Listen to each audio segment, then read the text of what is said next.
Allrounder সাকিবের বিকল্প শুধুমাত্র বাংলাদেশ না, অলরাউন্ডার সাকিবের বিকল্প ওয়ার্ল্ড ক্রিকেটেই খুব কম আছে। ক্রীড়াঙ্গনের মানুষরা সকল প্রকার রাজনীতির ঊর্ধ্বে থাকবে। আমাদের দেশে কিন্তু এখন একটা জেনারেশন গ্যাপ চলছে এবং এই জেনারেশন গ্যাপটা আমরা কাভার করতে পারছি না। মিরাজকে তো আমরা আজীবন সাকিব আল হাসানের ছায়া হিসেবে রেখেছি। ওয়ালটন স্মার্টফোন প্রেজেন্টস ক্রিকেট টকে আপনাদের সবাইকে স্বাগত জানাচ্ছি। আমি মাহরুজ প্রত্যয় এবং আমার সাথে আছেন সৈয়দ আবিদ হোসেন সামি। সবসময়ের মতো সামির প্রথম যে প্রশ্নটা করি, কালকে থেকে একটা নিউজ খুলে বেড়াচ্ছে যে সাকিব বিসিবির কাছে 48 লাখ টাকার মতো পাওনা। এই টাকাটা আসলে বিসিবি কিভাবে পরিশোধ করবে? সাকিবের ব্যাংক অ্যাকাউন্ট তো ফ্রিজ করা। কিছু একটা পলিসি তো খুঁজে বের করতে হবে বাংলাদেশ ক্রিকেট বোর্ডকে।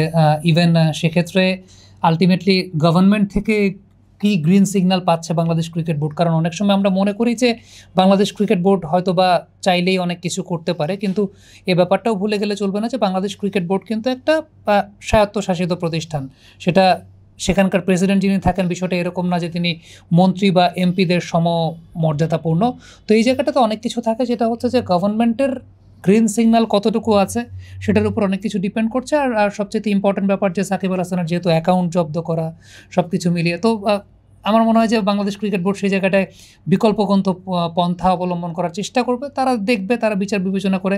আমি যদি পার্ট অফ দ্য সিস্টেম থাকতাম, আমি হয়তো বা সেই জায়গাটায় বিষয়গুলো সম্পর্কে জানতাম কিংবা বলতে পারতাম যে আসলে এখন কী পলিসি করবে। আমার কাছে মনে হয় যে এই পুরো বিষয়টাই, যেহেতু সাকিব আল হাসানের এই বিষয়টা একটা পলিটিক্যাল এজেন্ডাও থাকে বা পলিটিক্যাল বিষয়ও থাকে, তার একটা রাজনৈতিক পরিচয় ছিল। সো বাংলাদেশ ক্রিকেট বোর্ড, আমার যেটা মনে হয় যে বাংলাদেশ গভর্নমেন্টের কাছ থেকে কোনো প্রকার গ্রিন সিগন্যাল না পাওয়া পর্যন্ত হয়তো বা সেই জায়গাটায় এগোবে না। এটা আমার কাছে মনে হয় আমাদের দেশের পলিটিক্যাল কনটেক্সট অনুযায়ী ইভালুয়েট করে। সাকিবকে বাদ দেওয়া বা চ্যাম্পিয়ন্স ট্রফিতে না রাখার যুক্তি হিসাবে তিনি বোলিং করতে পারবে না, তার ব্যাটিং দিয়ে দলে জায়গা পাওয়া কঠিন। এমনও বলা হয়েছে সাকিব আল হাসানের থেকে ভালো ব্যাটার দলের মধ্যে আছে। আপনি কি মনে করেন যে বাংলাদেশ দলের এখন যে অবস্থা, সাকিবের থেকে ভালো বা ইম্প্যাক্টফুল ব্যাটার বাংলাদেশ দলে আসলেই আছে? দেখেন, এই ব্যাপারটা পুরোপুরি আসলে আপেক্ষিক। আমরা যেমন গেল 1 বছর আগে দেখতে পাচ্ছিলাম যে সাকিব আল হাসান তার চোখের প্রবলেমটা নিয়ে কিন্তু সবচেয়ে বেশি ব্যাটিংয়ে স্ট্রাগল করছিলেন। যদিও 2023 সালে যদি আমরা চিন্তা করি, চোখের প্রবলেমটা নিয়েই সাকিব কিন্তু চ্যাম্পিয়ন্স ট্রফিতে শ্রীলঙ্কার সঙ্গে সেই ম্যাচটা খেলেছিলেন। কিন্তু সত্যি কথা বলতে তার পরবর্তীতে আমরা দেখেছি চোখের প্রবলেমটা তার ব্যাটিংয়ে অনেক বেশি মাত্র ইম্প্যাক্ট ফেলছিল। টেস্ট ম্যাচ যখন খেলছিলেন ফিতা কামড়ে ব্যাটিং করার চেষ্টা করছিলেন। সো এই জায়গাটা হয় কি যে ইউ নেভার নো যে প্লেয়ারটা আলটিমেটলি, যদি সাকিবের বোলিংটাও সঙ্গে থাকতো, বোলার সাকিব যদি আলটিমেটলি থাকতেন, অর্থাৎ অলরাউন্ডার সাকিব যদি থাকতেন, সেক্ষেত্রে অলরাউন্ডার সাকিবের বিকল্প শুধুমাত্র বাংলাদেশ না, চোখে প্রবলেম থাকলেও অলরাউন্ডার সাকিবের বিকল্প ওয়ার্ল্ড ক্রিকেটেই খুব কম আছে। বাংলাদেশে তো নাই, ওয়ার্ল্ড ক্রিকেটেও খুব কম আছে। কিন্তু যদি আপনি বোলিংটাকে সাকিব আল হাসানের জায়গা থেকে এখনকার কনটেক্সটে বাদ দিয়ে দেন, তাহলে সাকিব যেহেতু চোখের প্রবলেমটা নিয়ে ব্যাটিংয়ে সবচেয়ে বেশি স্ট্রাগল করছিলেন। সো সেই জায়গাটাতে আলটিমেটলি খুব টাফ কল এবং খুব বেশি সাহসী সিদ্ধান্ত নির্বাচকদের আসলে নিতে হতো। আর যেটা আপনি জিজ্ঞেস করেছেন যে বাংলাদেশ টিমে এখন সাকিবের ওই ব্যাটিংয়ের জায়গাটা কাভার আপ করার মতো ব্যাটসম্যান আছেন কিনা, আসলেই তো নাই। কাভার আপ করার মতো ব্যাটসম্যান তো আসলেই বাংলাদেশে নাই সাকিব আল হাসানের। কিন্তু এটাও একটা বিষয় বোঝার যে Shakib Al Hasan as a batter, তিনি যেহেতু স্ট্রাগল করছিলেন চোখের সমস্যাটায়, আপনি মিডল অর্ডারে আসলে কোন পজিশনটায় সাকিব আল হাসানকে খেলাবেন শুধু ব্যাটসম্যান হিসাবে, সেটাও কিন্তু একটা খুব ইম্পর্টেন্ট বিষয়। কারণ আমরা যেটা স্ট্রাগল করছি, আমাদের কিন্তু 50 ওভারের কোটা পূর্ণ করার মতো কম্বিনেশন নিয়ে আমরা আসলে খেলতে পারছিলাম না। ইনফ্যাক্ট ওয়ানডে ক্রিকেটে 60 ওভারের প্রিপারেশন নিয়ে খেলতে হয়, আমরা কিন্তু মোটামুটি 45 ওভারের প্রিপারেশন নিয়ে খেলছিলাম। সো আলটিমেটলি বোলিংটা আসলে খুব ইম্পর্টেন্ট বাংলাদেশ টিমের মধ্যে জায়গাটা কাভার আপ করার জন্য। যদি আপনি বোলার না হন, তাইলে আপনাকে উইকেট কিপার হতে হবে। ব্যাপারটা তো আসলে সেরকমই। এখন আপনি দুজনের যে কথা বলতে পারেন, একটা মাহমুদুল্লাহ রিয়াদকে এই টুর্নামেন্টের আগে ফর্মে ছিলেন না, তিনি তো ফর্মে ছিলেন, ব্যাক টু ব্যাক 4টা হাফ সেঞ্চুরি করেছিলেন 5 ম্যাচের মধ্যে। মুশফিকুর রহিমের জায়গাটা হচ্ছে উইকেট কিপিং পজিশন, এখন ওই জায়গাটাও তো আপনি আলটিমেটলি চেঞ্জ করতে পারবেন না। আদারওয়াইজ জায়গা হচ্ছে টপ অর্ডার পজিশনে আসলে as a batsman Shakib Al Hasan নিশ্চয়ই টপ অর্ডারে খেলতেন না। নাজমুল শান্ত 3 নম্বর পজিশনে ভালো ব্যাটিং করছিলেন, সাকিব তো নিশ্চয়ই ওপেনিং করতেন না। So it's very complicated. আপনি যদি ওইভাবে জিজ্ঞেস করেন যে শুধুমাত্র ব্যাটসম্যান হিসেবে, হ্যাঁ, শুধুমাত্র ব্যাটসম্যান হিসেবে হয়তো বা সাকিব খেলতে পারতেন যদি গেল 1 বছরে সাকিব ওয়ানডে ক্রিকেটটা খেলতেন। আমরা দেখতাম যে চোখের প্রবলেমটাতে সাকিবের খুব বেশি ইম্প্যাক্ট পড়েছে কিনা, বা এখন তিনি কতটুকু রিকভারি করতে পেরেছেন চোখের প্রবলেমটা থেকে, তাহলে হয়তো বা বোঝা যেত। সাকিব কিন্তু লাস্ট ওয়ানডে ম্যাচ খেলেছেন 2023 সালে। আর ওই যে চোখের প্রবলেমটা নিয়ে যখন স্ট্রাগল করছিলেন, তখনও কিন্তু আমরাই কিন্তু কথা বলছিলাম। আপনি দেখবেন যে ইউটিউবে বা ফেসবুকে বেশ কিছু ভিডিও ভাইরাল হচ্ছিল যে সাকিবের চোখের প্রবলেম হওয়ার আগে তিনি কাট শট কত সুন্দর খেলতেন, সিমিলার ক্যাটাগরির বলে এখন তিনি কাট শট খেলতে পারছিলেন না। আবার পুল শট কত সুন্দর খেলছিলেন 2019 সালে, চোখের প্রবলেম হওয়ার পরেই পুল শট খেলতে পারছিলেন না, ড্রাইভ খেলছিলেন কত সুন্দর, এরকম কিন্তু আমি ফেসবুকে ভিডিও দেখেছি। সো আমার কাছে যেটা মনে হয় যে আপনি আপনার কোয়েশ্চেনের অ্যান্সার যেটা যে ব্যাটসম্যান হিসেবে কথা যদি বললেন, টাফ কল ছিল। But on the other hand কোয়েশ্চেনটা কিন্তু আরেক দিকেও আছে। কোয়েশ্চেনটা এদিকে আছে, ধরেন সাকিব আল হাসানের বোলিংটা নিষিদ্ধ ছিল না বা সাকিব আল হাসানের বোলিংটা নিষিদ্ধ হয় নাই, তারপরেও কি সাকিব আল হাসানকে আসলে চ্যাম্পিয়ন্স ট্রফির দলে নেওয়া হতো? আমার তো মনে হয় না নেওয়া হতো। কারণ ওই যে বলছিলাম যে আমাদের দেশের পলিটিক্যাল কনটেক্সটটা খুব কমপ্লিকেটেড, এবং এই জায়গাটা তো বোঝাই যাচ্ছে বা বোঝাই যায় যে সাকিব আল হাসানের দলে থাকা বা না থাকার বিষয়টা যতটা না বেশি ক্রিকেটেও তার চাইতেও বেশি পলিটিক্যাল কনটেক্সটে বেশি বিবেচনা করা হচ্ছে। এবং আবারও বলি, আমাদের পলিটিক্যাল কালচারটাই তো আসলে এরকম, সেটা যখন যেভাবেই হোক না কেন। তো এই জায়গাটা ক্রীড়াঙ্গনের মানুষ হিসাবে আমরা সবসময় প্রত্যাশা করি যে ক্রীড়াঙ্গনের মানুষরা সকল প্রকার রাজনীতির ঊর্ধ্বে থাকবে, এবং তাদেরকে যখন বিবেচনা করা হবে সকল প্রকার রাজনৈতিক বিষয়ের ঊর্ধ্বেই বিবেচনা করা হবে। হ্যাঁ, যদি কোনো প্রকার খারাপ কাজের সঙ্গে তার সংশ্লিষ্টতা থাকে, then that's a different case. Shakib Al হাসানের বিরুদ্ধে যে সমস্ত অভিযোগ এসেছিল, সেই অভিযোগ যদি সত্য প্রমাণিত হয়, দেন দ্যাটস আ ডিফারেন্ট কেস। সেক্ষেত্রে অপরাধীর বিচার তো হতেই হবে, কিন্তু অপরাধ প্রমাণ না হওয়া পর্যন্ত কিন্তু কেউ অপরাধী না। তো সেই জায়গাটায় আমার সবসময় একটা আমি আমার জায়গা থেকে যেটা বলতে পারি সেটা হচ্ছে, সবসময় আমরা প্রত্যাশা করি যে কোনো ক্রিকেটার বা কোনো ক্রীড়াবিদ যদি তার অপরাধ প্রমাণিত না হয়, তিনি যদি অপরাধী না হন, তার যে সেক্টরের জন্য তিনি পরিচিত হোক, তিনি হয়তোবা পলিটিক্স করেছেন কিংবা আরেকটা জায়গায়, কিন্তু তিনি যে সেক্টরের জন্য পরিচিত সেই সেক্টরে তার কোনো বাধা থাকা উচিত না। এটা আমার ব্যক্তিগত মতামতের জায়গা। সামি ভাই, মুস্তাফিজুর রহমান বিপিএল খেলছেন না, অনেক সময় ইন্টারন্যাশনাল সিরিজ থাকে, ফ্র্যাঞ্চাইজি ক্রিকেট থাকে, সেই সব ব্যস্ততায় অনেক ক্রিকেটারের আগেও ডিপিএল খেলতে পারেননি সাকিব বা মুস্তাফিজ। কিন্তু এমন কি কখনো হয়েছে সুযোগ থাকার পরেও, পুরোপুরি ফিট থাকার পরেও একজন ক্রিকেটার ডিপিএল খেলছেন না? যতটুকু আমরা জানতে পেরেছি, টাকায় বনিবনা না হওয়ার কারণে। ব্যাপারটা ধরেন আমি দুইভাবেই আসলে আপনি ব্যাখ্যা করতে পারেন। প্রথমত, ঠিক আছে, মোস্তাফিজুর রহমানের যে রেটটা তিনি এক্সপেক্ট করছেন, সেই রেটটা বর্তমানের কনটেক্সটে ক্লাবগুলো দিতে পারছে না। এখন তিনি বিইং আ প্রফেশনাল ক্রিকেটার, তিনি তার জায়গা থেকে ছাড় দিতে রাজি হচ্ছেন না। সেটা তিনি করতেই পারেন, সেটা তার ব্যক্তিগত জায়গা। কিন্তু আবার এটাও বিবেচনা করা খুব গুরুত্বপূর্ণ যে আমরা কিন্তু একটা নতুন অর্থনৈতিক ব্যবস্থার মধ্য দিয়েও যাচ্ছি, সব কিছু নতুন করে চিন্তাভাবনা করা হচ্ছে। এই বিপিএলের সময়ও কিন্তু ক্রিকেটাররা আগে গিয়ে বিসিবি সভাপতিকে একটা রিকোয়েস্ট করেছিলেন যে আমরা দরকার হলে আমাদের পেমেন্ট স্ট্রাকচারে স্যাক্রিফাইস করব, কিন্তু বিপিএলটা হোক।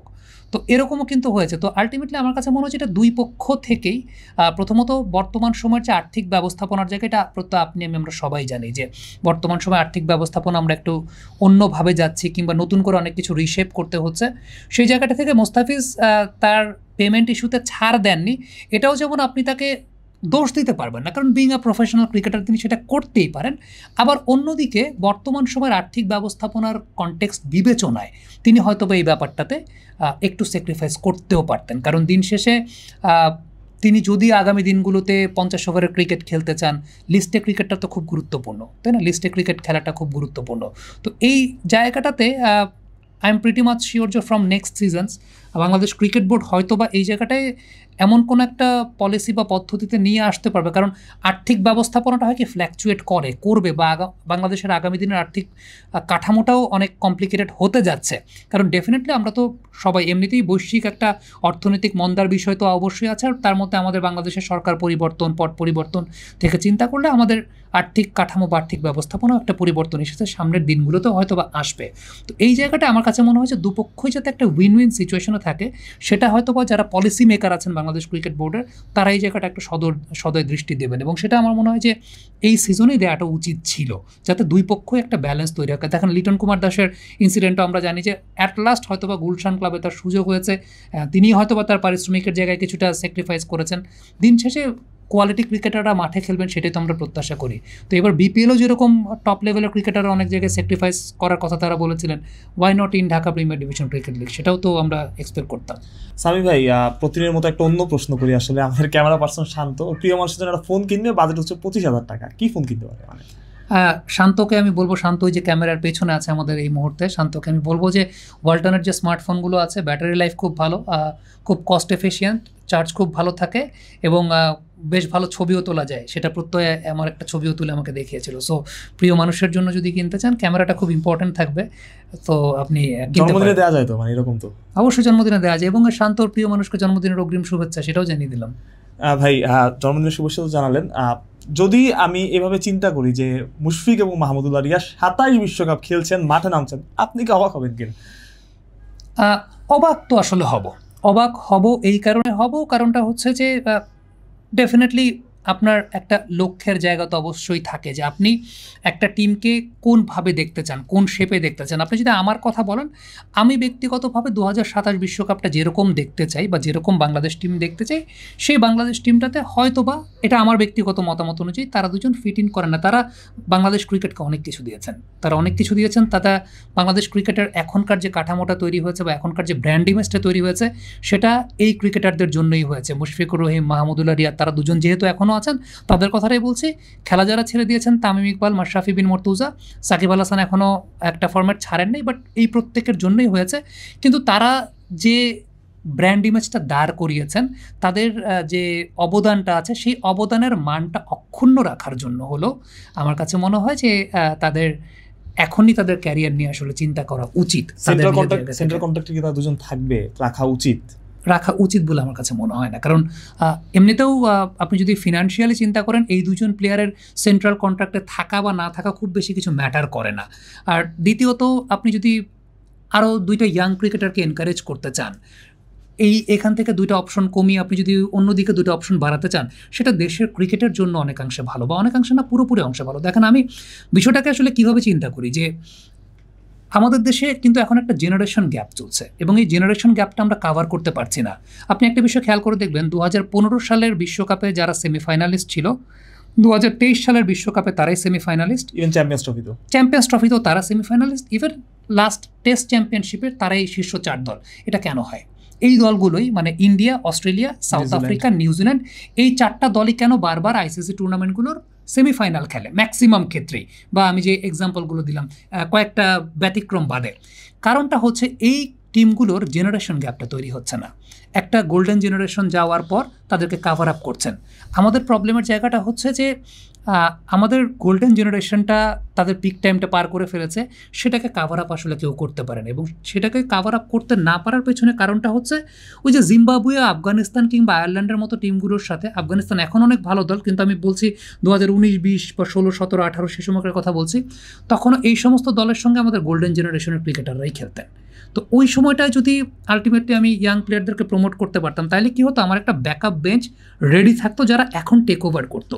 তো আপনি যদি দেখেন যে এখন আমাদের গোল্ডেন জেনারেশনের ক্রিকেটাররা, যাদের হয়তো বা ফর্ম পড়তির দিকে বা ক্যারিয়ার শেষের দিকে, তারা যদি আবার সামনে জিম্বাবুয়ের সিরিজে খেলেন, আবার সামনে আয়ারল্যান্ডের সঙ্গে সিরিজ আছে, সেই সিরিজে যদি তারা খেলেন, তাহলে কী হবে, আমার এই যে জেনারেশন গ্যাপই থাকবে। যেই প্লেয়াররা আসলে জেনারেশন গ্যাপটা কাভার আপ করবেন, তাদেরকে তো আপনি এক্সপোজ করার কোনো সুযোগ পাচ্ছেন। আজকে ধরেন এই মুহূর্তে আমি যখন কথা বলছি, ইন্ডিয়া আর অস্ট্রেলিয়া ম্যাচ খেলছে, আপনি খুব ভালো মতোই জানেন যে ইন্ডিয়া টিমে যারা খেলছেন তাদের বাদেও অন্তত আরও 20 জন ক্রিকেটার আছেন যারা এই অস্ট্রেলিয়ার সঙ্গে ফাইট দিতে পারেন। সো এটা আসলে কেন হয়েছে? এটা হয়েছে এই কারণেই, বা অস্ট্রেলিয়া টিমেও ব্যাপারটা সেরকম 3 জন ফ্রন্টলাইনের পেস বোলার নাই, তাদেরকে যারা কাভার দিচ্ছেন তারাও আলটিমেটলি খুব প্রমিনেন্ট হয়ে গেছেন। সো এটার কারণটাই হচ্ছে এই জায়গাটা, এই প্লেয়ারগুলো আগে থেকে ইন্টারন্যাশনাল টেস্ট পেয়ে এসেছেন। তো আমাদের এখানে তো ওই ইন্টারন্যাশনাল টেস্ট পেয়ে আসার অপশনটা বা মূল দায়িত্ব দেওয়ার জায়গাটা আমরা আসলে নতুন প্লেয়ারদেরকে দিতে পারিনি। মানে আপনি যদি আমাকে অ্যালাউ করেন, আমি আরেকটু এলাবোরেটলি জিনিসটা বলি। সেটা হচ্ছে যে ধরেন 2021 সালে বাংলাদেশ, 21 বা 22 সালে বাংলাদেশ জিম্বাবুয়ের সঙ্গে 3 ম্যাচের ওয়ানডে সিরিজ খেলেছিল। ওই 3 ম্যাচের ওয়ানডে সিরিজের 3টাতেই সাকিব আল হাসানকে খেলাতে হয়েছে। এখন ওই সময়টাতে যদি সাকিব আল হাসান জিম্বাবুয়ের সঙ্গে খেলার কিন্তু কোনো কারণ নেই।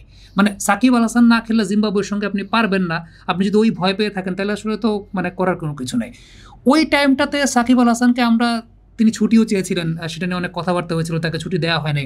সাকিব আল হাসানকে ছুটি দিয়ে আমরা যদি মিরাজকে মূল দায়িত্বটা দিতাম, যে মিরাজ তখন মেইন বোলার, মিরাজ তখন মেইন ব্যাটসম্যান, একটু উপরের দিকেও ব্যাটিং করবেন, তাইলে এখন যখন আসলেই মিরাজের মেইন বোলিং রোলটা নেওয়ার সময় হয়েছে, তখন মিরাজের অনভ্যস্ততাটা কাজ করতো না। মিরাজকে তো আমরা আজীবন সাকিব আল হাসানের ছায়া হিসাবে রেখেছি, আজীবন তাকে আমরা সাকিব আল হাসান মূল ভূমিকায়, মিরাজ হচ্ছে সহকারীর ভূমিকায়। তো জিম্বাবুয়ে বা আয়ারল্যান্ড বা আফগানিস্তানের সঙ্গে, তখন মিরাজকে আমরা মেইন রোলটা দিলাম না কেন? তখন আমরা সাকিব আল হাসানকে রেস্ট দিলাম না কেন? তখন তো আমরা অনেক কথা বলেছি যে সাকিব আল হাসান তিনি ফিতা কাটতে যাবেন, কিংবা সাকিব আল হাসান শ্বশুরবাড়ি যাবেন, অনেক কথা আমরা বলেছি না? তো বিষয়গুলো তো আসলে এই জায়গাটা, তখন যদি আমরা মিরাজকে রেডি করতে পারতাম যে জিম্বাবুয়ের সঙ্গে 3টা ম্যাচ মিরাজ খেলতেন, তার দায়িত্ব থাকতো মূল বোলার, তার দায়িত্ব থাকতো মূল ব্যাটসম্যান।